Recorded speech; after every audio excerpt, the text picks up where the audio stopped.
Is everybody back?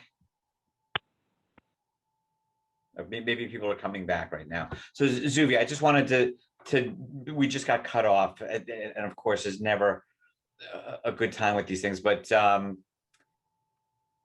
sure everything seems upside down to you right now, um, and it's a lot to process.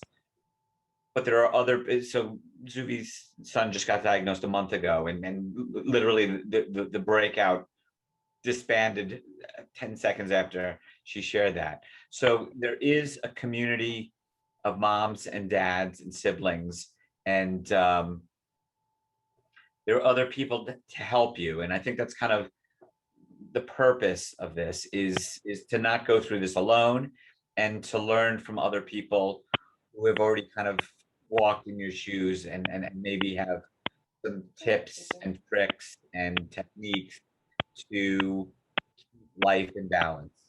So with that, I'm gonna put the spotlight back on Sam, and he's gonna start the second portion of his presentation. Second. Um, okay. Okay.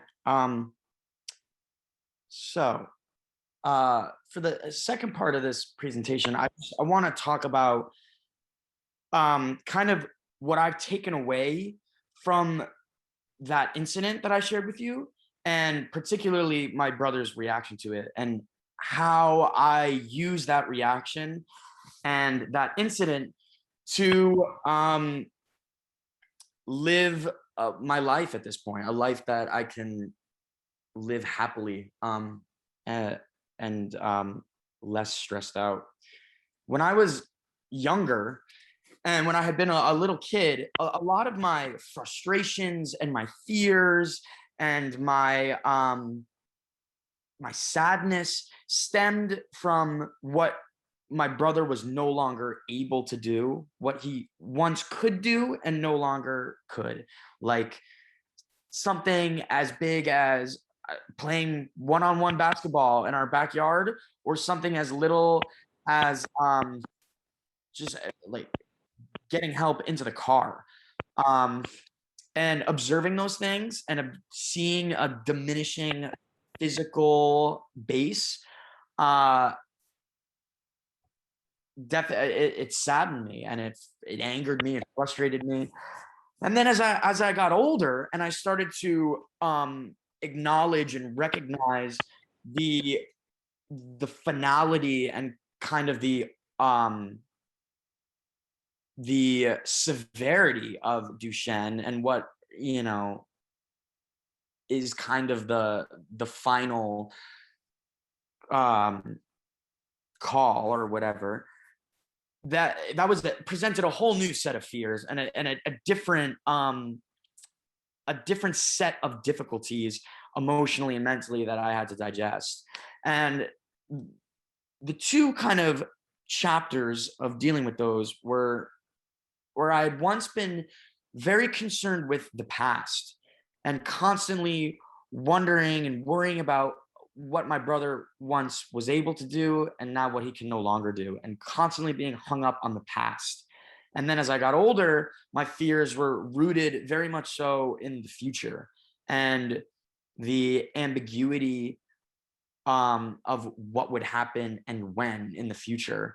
And in those two mindsets, I had lost the present. I had been constantly ruminating on the past, or constantly ruminating about the future, and had somewhere along the way forgotten what it meant to be here now. So that's kind of what I want to discuss with you guys for the latter half of this presentation, is what it means to be present in the context of Duchenne muscular dystrophy. It's like all the hoopla now is being present and mindful. We hear these words thrown around in lots of different contexts, whether it be meditation or yoga, or I don't know, even more secular activities. But there is true meaning to be found in the cliche of being present. And there's no better example, I think, than the way in which my brother responded to the incident that I explained before, in that he could have easily been uh, overcome with depression by the fact that he once had this physical set of capabilities that had been stripped away from him. And he could have easily been equally as fearful of the future and knowing that, okay, this is what happened to me now. What's next? What terrible thing is going to happen tomorrow? And instead, he pushed aside those two opposing forces and chose, whether it be in a finite decision making moment, or just because he had no other option, but he chose to be present and chose to look at his predicament and look at his situation, and move on in a way that didn't have this kind of weight to it, and this anchor of depression based on what was and what could happen.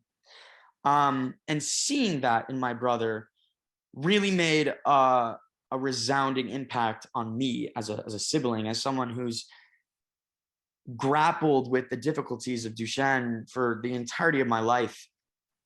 When I saw him be present, and when I saw him able to laugh, able to joke around, able to um, digest the realities of his condition and then move forward, it allowed me to do the same.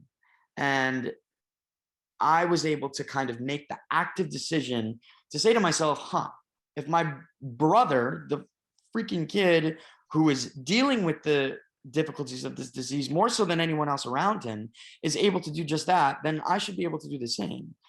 And I see it in my parents, I see it in my sister, and I've seen it in myself. It, to really stress about Duchenne more so than even my brother is sometimes, where um, in our own kind of moments of solitude, we stress out about what he was once able to do and what he can no longer do. Stress out that he is not able to live completely independently as a college student in New York City. Stress out that things are only going to get worse. But he, on the other hand, is just living his life with this set of challenges as a fact of his life, where we all have challenges, we all have obstacles. His happen to be far greater than most, but they are just that, they're obstacles. And he recognizes them, acknowledges them, and lives his life in a way that uh, is able to kind of accommodate those challenges. And seeing that has really has made me a happier, a more relaxed, a more content and fulfilled person, because I'm able to kind of do the same, whether it be through meditation, which I try to do pretty frequently, but I fail to establish consistency, or even something as simple as just spending time with my brother and acknowledging the thoughts that arise in my head as they do, and letting them pass, and realize that there's a ephemerality and there's a brevity to this existence, and all that we can do really is to just lean into it, enjoy it, and just share it with those that are around us, those that have this disease, and embrace them as they have embraced their difficulties and their challenges, and move forward. So I'm curious for you guys, in ways in which that you cultivate and bring presence to your lives, or ways in which that you've seen your son or nephew or family friend, how they embody presence and how they kind of not necessarily dismiss, but acknowledge the past and acknowledge the ambiguity of the future and still live their lives in a very present way. So what's the exact question that you're posing to the groups or statement? The exact question or just like topic of discussion would be, what are some ways that your loved one with DMD is present? How do they embody or actively engage a present mindset? Or how do you actively engage a present mindset to be able to kind of digest Duchenne without getting burdened and paralyzed by fear of the future and saddened by the past? Does that make sense? Yeah, I think so. Okay, so why don't we go into the groups now? I think it's the same groups as last time, and we'll talk about that.